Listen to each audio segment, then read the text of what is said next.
Hello everyone, welcome back to my channel tricky education with Khemnarang. तो आज हम start कर रहे हैं अपना फर्स्ट टॉपिक, वर्गीकरण के सिद्धांत से related important questions. Question number first है, according to 5 kingdom classification protozoa are placed in. 5 जगत विभाजन के अनुसार प्रोटोजोआ को रखा गया है और 5 जगत विभाजन के अंतर्गत प्रोटोजोआ को प्रोटिस्टा जगत में रखा गया है। और आपको मैंने याद ही कराया था कि 5 जगत वर्गीकरण किसने दिया है, व्हिटेकर ने 1969 में। तो इसके अकॉर्डिंग एक बार दोबारा से हम नज़र डाल लेते हैं कि कौन कौन से जगत आते हैं। फर्स्ट है मोनेरा, जिसमें सभी एक कोशिकीय पूर्व केंद्रीय यानी कि प्रिमिटिव कोशिका है, तो इसमें सभी जो कोशिकांग हैं वो अनुपस्थित रहेंगे। और गमन कैसे करते हैं, कसाब की सहायता से। इसमें पोषण कैसे होगा, प्रकाश संश्लेषण या अवशोषण द्वारा। जनन होगा अलैंगिक यानी कि एसेक्सुअल, और एसेक्सुअल कैसे होता है, मोस्टली विखंडन द्वारा। और इसकी सदस्य हैं जीवाणु और नील हरे शैवाल। नेक्स्ट है प्रोटिस्टा, इसमें सभी एक कोश के सुकेंद्रीय यानी कि केंद्रक वाले समस्त कोशिका अंगक उपस्थित। इसमें कोशिका अंग भी क्या होंगे, सभी उपस्थित होंगे।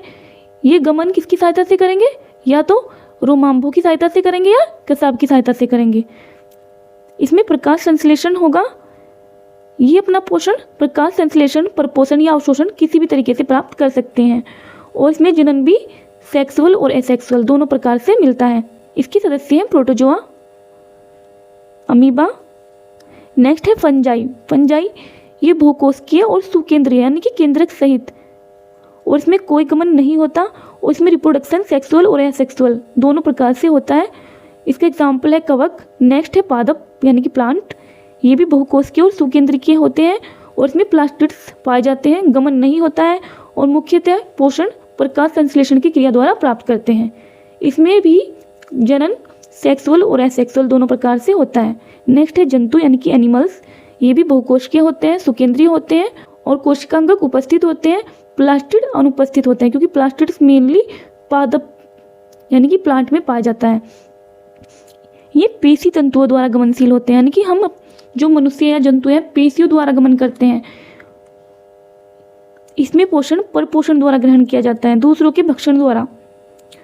मुख्यतः जनन जो है मुख्यतः लैंगिक प्रकार से होता है। नेक्स्ट क्वेश्चन देख लेते हैं, माइकोप्लाज्मा किस जगत से संबंधित है। Mycoplasma belongs to which kingdom. Mycoplasma को मोनेरा जगत के अंतर्गत रखा गया है।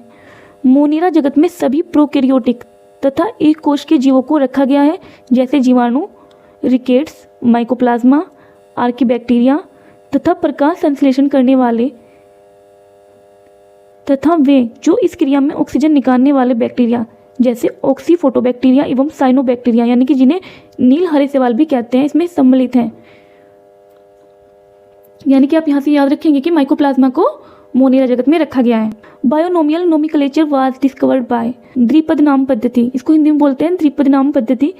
किसने डिस्कवर किया था, तो इसका आपको पता ही होगा कि ये लीनियस, कार्ल वान लिने या कैरोलस लीनियस बोलते हैं उनको, उन्होंने डिस्कस किया था। तो यहाँ पे जो लीनियस आ रहा है वो इसका आंसर होगा।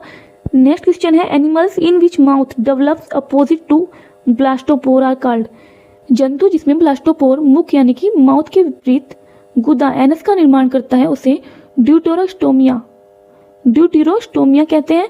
लगभग सभी अकशेरुकी प्राणियों में यानी कि इनवर्टिब्रेट प्राणियों में ब्लास्टोपोर से मुख का निर्माण होता है, परंतु इनवर्टिब्रेट प्राणी होते हैं उन सभी में ब्लास्टोपोर से गुदा का निर्माण होता है। याद रखना है आपको कि सभी जो इनवर्टिब्रेट्स हैं उनमें ब्लास्टोपोर से माउथ का निर्माण होता है और सभी अकशेरुकी प्राणी हैं उनमें ब्लास्टोपोर से मुख का निर्माण होता है। जो सभी कशेरुकी प्राणी हैं उनमें ब्लास्टोपोर से गुदा का निर्माण होता है। तो आप याद रखेंगे, ये बहुत ज्यादा इंपॉर्टेंट क्वेश्चन है।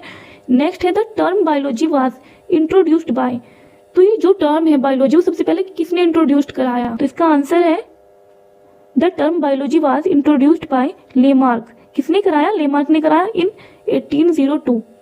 नेक्स्ट क्वेश्चन है, हर्बीवायरस सी एनिमल्स यानी कि शाकाहारी समुद्री मैमल्स यानी कि स्तनधारी जो हैं समुद्री शाकाहारी स्तनधारी किस ऑर्डर से बिलोंग करते हैं, तो इसका आंसर हो जाएगा सी, सिरेनिया। हर्बीवायरस सी मैमल्स बिलोंग टू ऑर्डर सिरेनिया। आपको याद रखना है कि जो सभी शाकाहारी मैमल्स हैं, समुद्री मैमल्स हैं, वो सभी सिरीनिया से बिलोंग करते हैं, जैसे कि मैनाटे, डंगकोंग, सी काऊ, ये सभी जो हैं इसके एग्जाम्पल हैं। इन नेक्स्ट क्वेश्चन है question number 7, protospongia belong to the sub class. Protospongia कौन सी सब क्लास से बिलोंग करता है? तो इसका आंसर होगा protospongia belong to sub class zoomastigophora. It's include proterospongia zoomastigophora is a phylum within the kingdom protista. किसका फाइलम है? प्रोटिस्टा का फाइलम है। और सबसे ज्यादा जो इम्पोर्टेंट बात है वो है इसकी कि ये कनेक्टिंग लिंक बनाता है किसके बीच में? फाइलम प्रोटोजोआ और फाइलम पोरीफेरा के बीच में। आपको ये जरूर से याद रखना है कि प्रोटोस्पंजिया किसके बीच कनेक्टिंग लिंक बनाता है? फाइलम प्रोटोजोआ और फाइलम पोरीफेरा के बीच में, यानी कि इनके बीच की कड़ी है ये। क्वेश्चन नंबर 8 है the common units of classification are genus, family, species, order, variety. तो इनका their correct sequence starting from smallest is. तो इसको लोअर से ग्रेटर की तरफ, यानी कि जो सबसे छोटी इकाई उससे सबसे बड़ी इकाई की तरफ इनको आरोही क्रम में व्यवस्थित करना है। सबसे छोटी जो इकाई है तो इसका इस सही क्रम में सबसे पहले आएगा स्पीसीज, फिर जीनस, फिर फैमिली, फिर ऑर्डर और फिर varieties. Species, genus, family, order और varieties. Question number 9, identify the group in the following having all animals belong to the same class. इसमें सेम क्लास के एनिमल्स हमको आइडेंटिफाई करने हैं। तो इसका आंसर है B, glowworm, silkworm, house fly, bird bug are the animals of phylum arthropoda. किसके example है ये? फाइलम आर्थ्रोपोडा के। और animals of other option exhibit different phylum. जो बाकी एग्जाम्पल है वो डिफरेंट फाइलम्स हैं, जैसे कि fish and arthropoda, Echinodermata and ये तो सब छोड़ो, हमें याद रखना है कि ग्लोवोर्म, सिल्कवॉर्म, हाउस फ्लाई और बेड बग ये सभी क्या है? एक ही फाइलम के एग्जाम्पल हैं।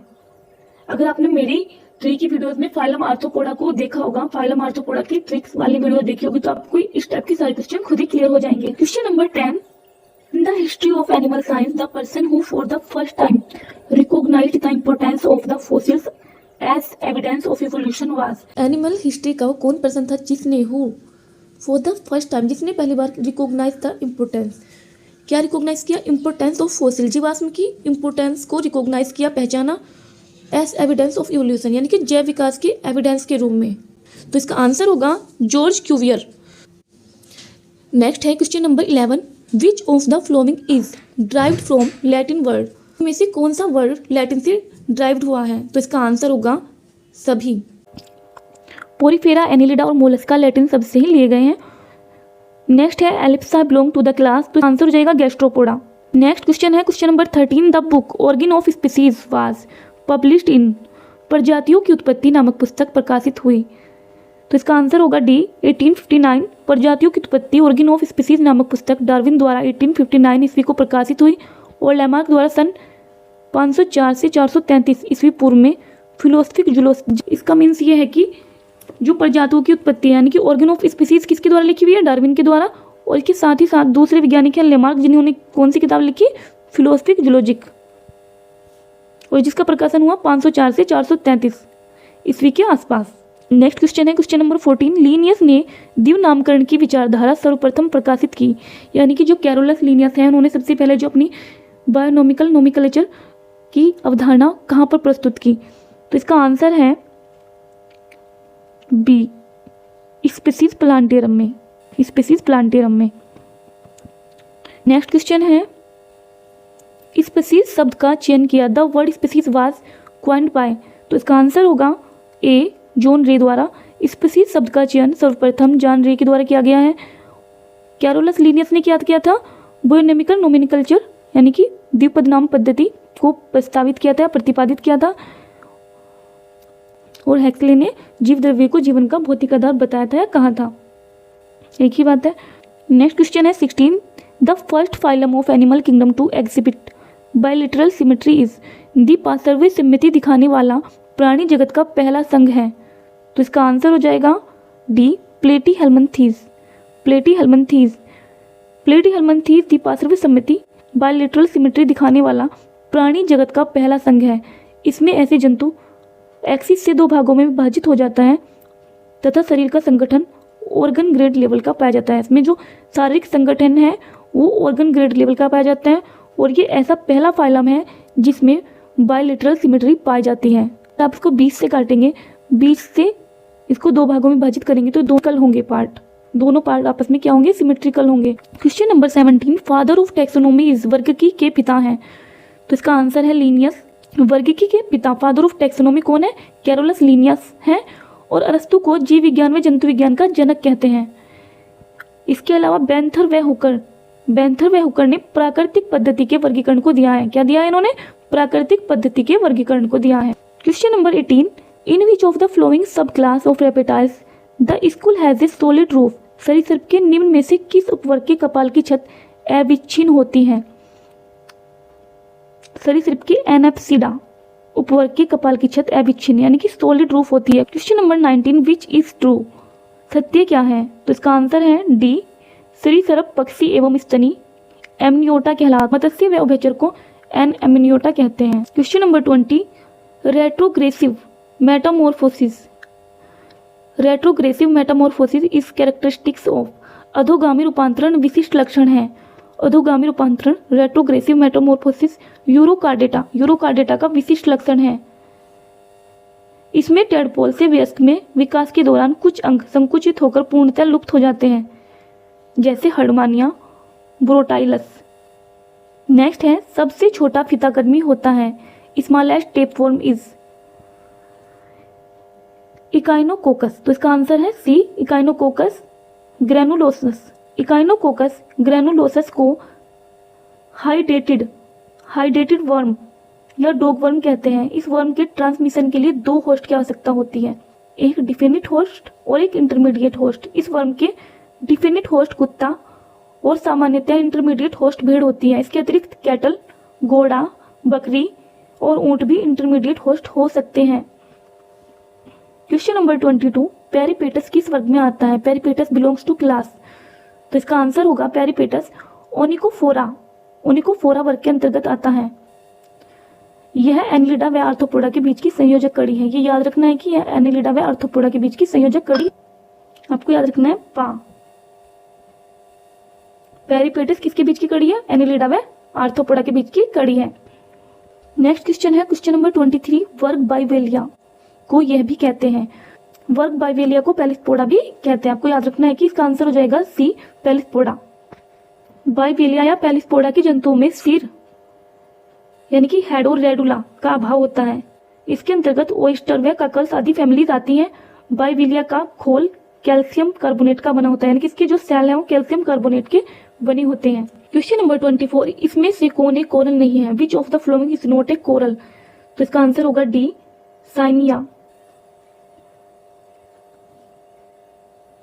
साइनिया एक कोरल नहीं है, जबकि पेनिट्यूला, ट्यूबिफेरा, ओक्यूलाइना आदि कोरल के अंतर्गत आते हैं। कोरल रीफ पारिस्थितिकी तंत्र की संरचनाएं हैं जो कॉलोनीज के रूप में विद्यमान होती हैं। इनका निर्माण कैल्शियम कार्बोनेट से होता है। ये सूक्ष्मजीव होते हैं। वह ऑस्ट्रेलिया में पाए जाने वाले ग्रेट बैरियर रीफ विश्व की सबसे बड़ी मूंग यानी कि रीफ की दीवार है। क्वेश्चन नंबर 25, पदविहीन एम्फीबिया प्राणी किस ऑर्डर में रखे गए हैं, limbless amphibians are placed in order, इसका आंसर होगा सी, जिम्नोफियानो। पादविहीन एम्फीबिया बर्ड जिम्नोफियाना ऑर्डर में रखे गए हैं। यह बिलों में रहने वाले पादविहीन उभयचर हैं। इनका शरीर लंबा और देखने में केंचुआ जैसा होता है। पादों में मेखलाएं नहीं पाई जाती हैं।